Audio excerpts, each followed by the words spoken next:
पीछे भी लगा है। अभी तो आगे है। डॉक्टर जगदीश प्रसाद की, डॉक्टर जगदीश प्रसाद जी की, पद्म श्री डॉक्टर प्रसाद जी की।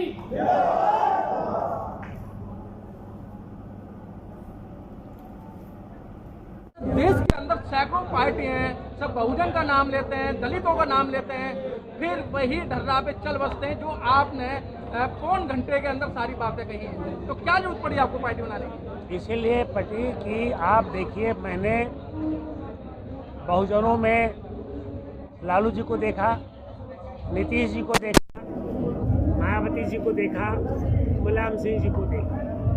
ये चार बहुजनों जो है यूपी और बिहार में रहे।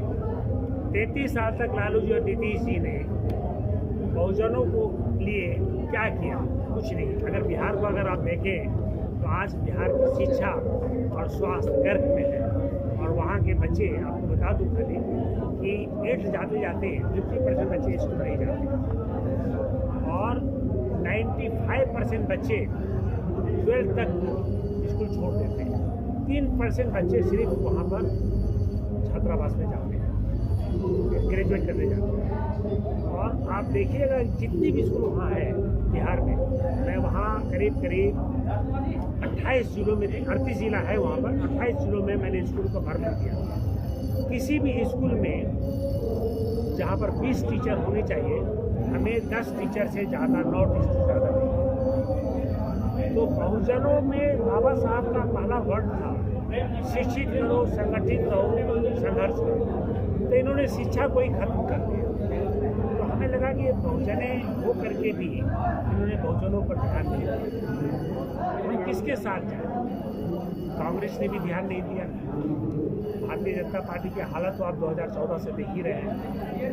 तो हमें लगा कि क्यों नहीं एक नौजवान, जो पढ़े लिखे नौजवान, उनको बुलाऊं, उनको कहूँ कि आप नेता बनिए और सामाजिक जो समाज में काम कर रहे हैं, और आ करके जो पॉलिटिशियन पुरानी बातें करता है, झूठ बोलता है, लोगों को ठगता है, उस तरह की बातें ना हो करके एक स्वच्छ सरकार को बनाने की ओर चले और गरीबों के बारे में सोचे। डॉक्टर जगदीश प्रसाद जी, क्या गारंटी है कि जो आपने यहाँ इतनी बातें बोली हैं कि आप भी खड़े उतरेंगे?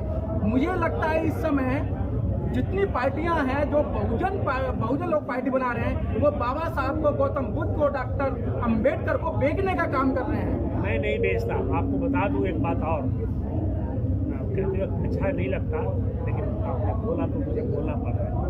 मैंने बाबा साहब का किताब पढ़ाई नहीं।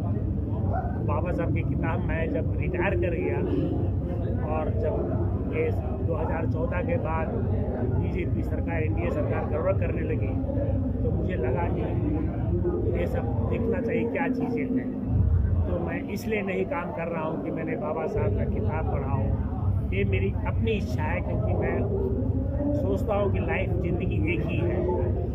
आखिर में मुझे जो बनना था मैं बन गया, डॉक्टर बन गया, कॉलेज का प्रिंसिपल रहा, भारत का डायरेक्टर जनरल सबसे लंबे समय तक रहा।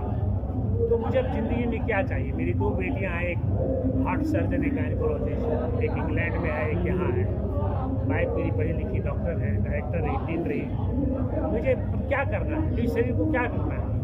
मैंने कहा क्यों नहीं शरीर को अपने बच्चों के, जिस परिवार में हम आए हैं, उस परिवार के लिए जब तक जिंदा है कर सकें। तो एक हमारा इनिशिएटिव है कि हम अपने बच्चों को, पढ़े लिखे नौजवान को हम पॉलिटिक्स में लाएं, उनको नेता बनाएं, और सच्चे नेता बनाएं जो समाज के प्रति समर्पित हो। इसी धीरे से आए। जिस तरीके से कांसीराम साहब जी ने पार्टी बनाई, और कांसीराम साहब ने, उनके पास ना तो बैंक बैलेंस था, ना कोई उनके पास प्रॉपर्टी थी, उनके पास ना कोई घर मकान था, उन्होंने 4 बार उत्तर प्रदेश के अंदर सरकार चलवा के दिखाई। तो क्या लगता है कि सर, आप तो एक बहुत बड़े सामाजिक कार्यकर्ता रहे हैं, आपने डॉक्टरी पेशे के अंदर बहुत समाज का काम किया है, तो आपको पार्टी से क्या तात्पर्य है? मुझे अपने गरीब भाइयों पर विश्वास है। 5-5 रुपया देगा अगर सारे गरीब भाई। मैं तो एक बात बोलना ही भूल गया कि भारतीय जनता पार्टी ने इन 9 सालों में 83 करोड़ लोगों को भिखमंगा भी बना दिया। भिखमंगा बना दिया, रात दिन रात भिखमंगा हुआ। अगर काम देते मनरेगा में तो अनाज नहीं देना पड़ता। तो मैं नहीं चाहता कि मेरे भाई जो गरीब परिवार के लोग हैं वो पढ़े लिखे और शिक्षित होकर के अच्छी नौकरी मिले, अच्छा काम करें। सर आगामी योजना क्या है? संगठन को बनाना, 2024 का इलेक्शन को लड़ना, कोशिश करना है कि भारतीय जनता पार्टी नहीं आ पाए, या तो नीति बदल लें। आज का जो मैं भाषण दिया हो सकता है बीजेपी को अकल आ जाए, वो सब जितना भी बेचे हैं उसको वापस लेके राष्ट्रीयकरण कर दें और कल अनाउंस कर दें भाई कि हम मीडिया को स्वतंत्र, आप लोग को स्वतंत्र नहीं है, आप लोग नहीं लिख सकते सरकार के खिलाफ, लिखेंगे तो आपको प्रॉब्लम हो जाएगा। ये तो डॉक्टर साहब, जैसे देश में बहुजनों की तमाम पार्टियां हैं और आपकी एक नई पार्टी आने के बाद क्या लगता है कि आपकी पार्टी बहुजनों की जो वोट बैंक है ये बीजेपी को मजबूत करेगी? हमारी पार्टी बीजेपी को मजबूत करेगी। जी हाँ, हमारी पार्टी क्यों करेगी? कि सर जितनी पार्टियां बननी है सिर्फ बहुजनों के वोट काटने के लिए तो बनना ही है। लेकिन मैं काटने के लिए जहाँ ऐसा बात होगा तो मैं वहाँ लड़ूंगा ही। मुझे ऐसा लगेगा कि मेरे रहने से बहुजनों की पार्टी, बहुजनों की वोट कट रही है और बीजेपी जीतने वाला है, वहाँ मैं नहीं लड़ूंगा। जिस दिन मैं समझ जाऊँगा कि मेरे खड़ा होने से वोट बढ़ रहे हैं, हमारे तरफ वोट नहीं आ रहे, मैं नहीं लड़ूंगा। सर आपकी पार्टी के मुख्य मुद्दे एजेंडे क्या हैं? है शिक्षा, हाँ, एजुकेशन, हाँ, एजुकेट कर दीजिए, सबके बच्चों को पढ़ाई एक तरह करिए। हाँ। आप एक को सरकारी स्कूल में, एक को पब्लिक स्कूल में नहीं कर सकते आप। हाँ, आपकी शिक्षा एक ढंग से दीजिए, फिर आप कंपटीशन कराइए। हमारे गरीब बच्चों को, शेड्यूल कास्ट, बैकवर्ड बच्चों को आप पढ़ाते हैं सरकारी स्कूल में और बड़े लोगों के बच्चे पढ़ते हैं पब्लिक स्कूल में, और फिर आप कम्पीट करते हैं, कहाँ से कम्पीट करेंगे बताइए? सर एक सवाल, आपने अभी कहा कि लालू जी की बात करी आपने, मुलायम सिंह जी सबकी बात करी।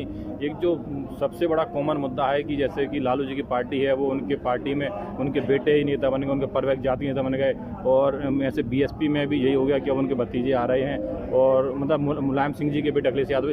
तो क्या आप भी अपनी इस पार्टी में लोकतंत्र जो होता है, राष्ट्रीय अध्यक्ष चुनाव होता है, एक जाति की ना रह के लोकतांत्रिक न्याय पार्टी हमने, तो उसमें सभी का बराबर से हिस्सा मिलेगा या फिर कोई आप ही का कोई व्यक्ति आके?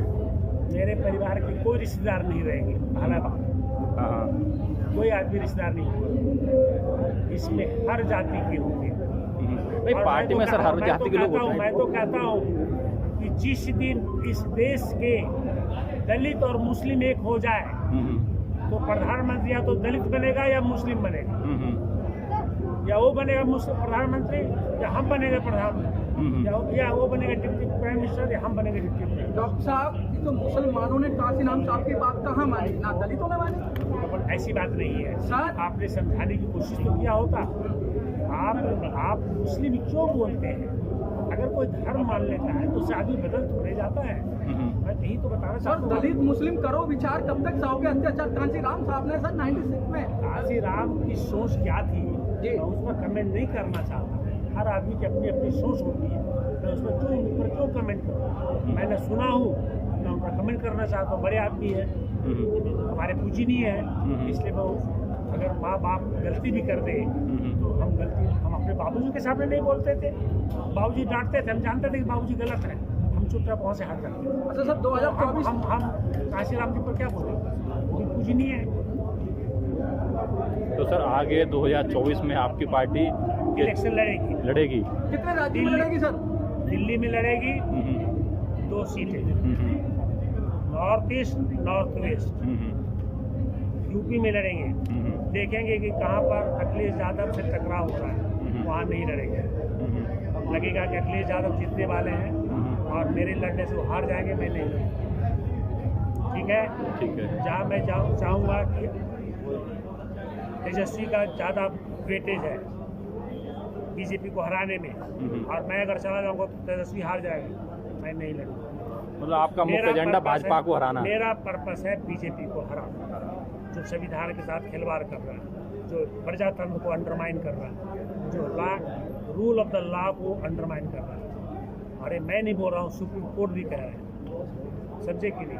देश को बेच रहे हैं, देश को बेचने से बचा। अरे भैया सब कुछ बेच देंगे तो आप किस चीज़ का मंत्री रहिएगा, किस चीज़ का प्रधानमंत्री, कहाँ से पैसा लाइएगा कल्याणकारी काम करने के? सब कुछ बिक जाएगा तो कहाँ से लाइएगा बताइए।